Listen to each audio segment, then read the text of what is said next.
Assalamualaikum warahmatullahi taala wabarakatuh dan selamat pagi murid-murid sekalian. So, hari ini insya-Allah kita akan belajar unit 15, tajuk Indahnya Seni dan Budaya Kita. Okey. So, hari ini kita nak tengok macam mana perhiasan diri tradisional lah. Perhiasan diri tradisional kita sebagai orang Melayu. Okey, so perhiasan diri ni sebab perhiasan diri tradisional ni ada banyak sebenarnya. Tapi hari ini kita akan bincang beberapa sahajalah. Okey. Yang pertama adalah pending. Okey, apa sebenarnya pending ni? Pending ni ialah pengancing tali atau kepala tali pinggang yang direka dan dihias indah dengan pelbagai-bagai tujuan. Okey. Dia biasanya dipakai oleh kaum lelaki dan wanita Melayu sebagai pakaian istiadat. Okey. Kalau bagi lelaki, pending ni diletakkan di bahagian tali pinggang lah. Manakala bahagian wanita pun sama juga. Pending ni digayakan dengan sarung. Okey. So, pending ni dia ada banyak bentuk lah. Dia ada berbagai-bagai bentuk, iaitu bentuk bulat, bentuk segi empat dan banyak lagi. Okey. Biasanya diperbuat daripada emas atau suasa. Tapi ada juga yang pending diperbuat daripada tembaga ataupun perak. Dia bermacam-macam lah. Tapi kebiasaannya adalah emas. Okey, seterusnya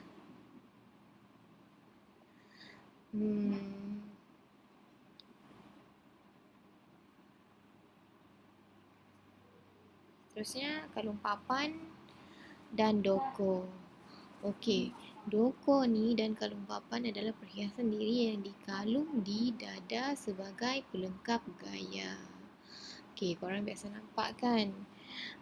Kalau korang punya siapa-siapalah, kakak ke, makcik-makcik saudara ke, mak ke, pakai baju kurung atau baju kebaya, baju kebaya lah biasanya, diorang akan meletakkan ataupun menggunakan doko ni dekat bahagian dada. So, doko ni dia adalah warisan turun-temurun daripada nenek moyang kita di tanah Melayu.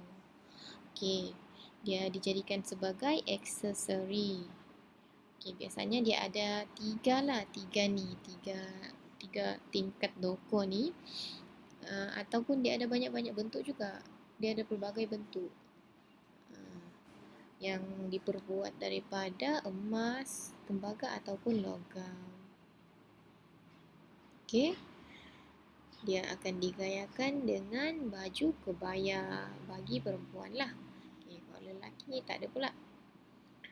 Sampai penggunaan doko ni, perhiasan doko ni, sampai ke hari ni kita masih boleh nampak. Kan? Okey, seterusnya cucuk sanggul. Okey, cucuk sanggul ni pun adalah perhiasan bagi wanita turun-temurun yang digunakan sebagai aksesori. Okey, cucuk sanggul ni dipakai satu ataupun satu set lengkap yang terdiri daripada 3, 5 atau 7 sebagai perhiasan di kepala.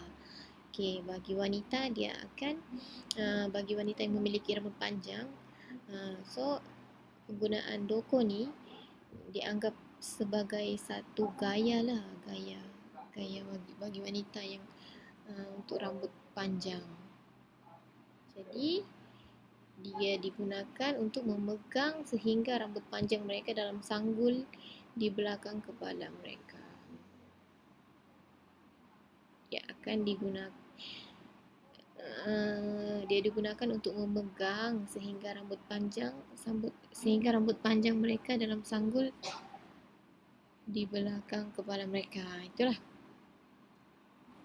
Okey, pun sama juga, dia kebiasaannya diperbuat daripada emas ataupun perak.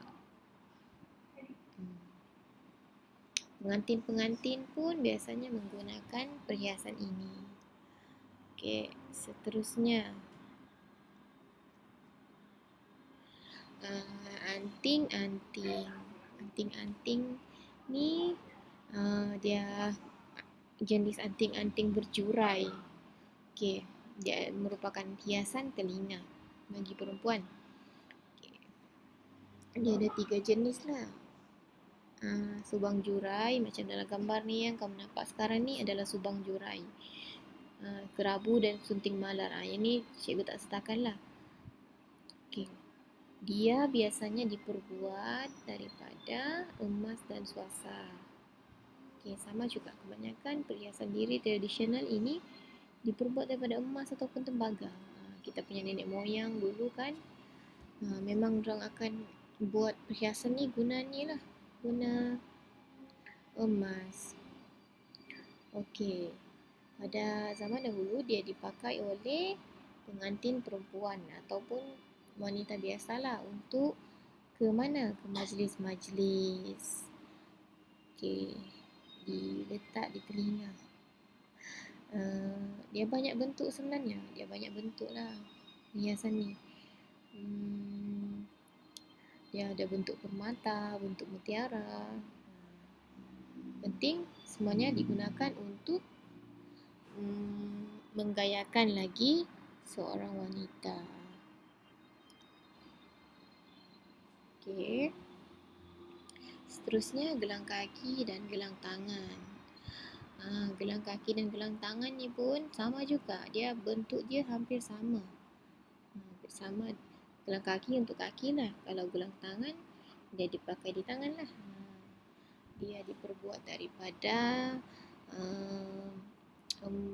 emas. Sama juga emas. Ada juga yang emas ni diperbuat daripada selain daripada emas dan perak.